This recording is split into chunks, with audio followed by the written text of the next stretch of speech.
But why? It's because soap, regular soap, fancy honeysuckle soap, artisan peppermint soap, just any soap, absolutely annihilates viruses like the coronavirus. Here's how. This is what a virus, like coronavirus, looks like. It's a bit of material surrounded by a coating of proteins and fat. Viruses easily stick to places like your hands, but when you rinse your hands with just water, it rushes right over the virus. That's because that layer of fat makes the virus behave kind of like a drop of oil. You can see it happening in this demonstration. Oils are just liquid fats. What happens when you pour oil into water?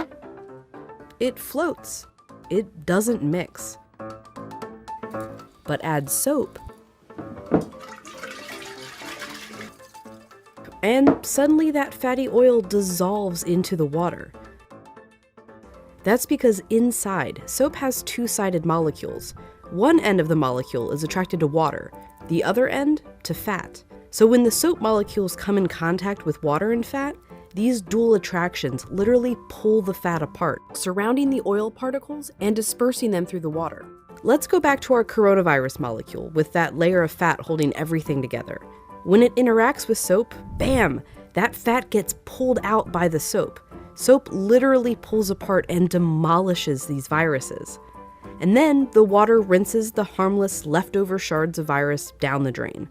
But, and you know where I'm going with this, it takes time for this effect to happen. 20 seconds to be specific. To show why, we ordered this lotion that mimics viruses and their fatty layers. It glows under a UV light. If you just rinse your hands under regular water, nothing comes off. If you wash with soap for just 5 seconds or 10 seconds, your hands are still covered. The virus is still there, able to get you and others sick.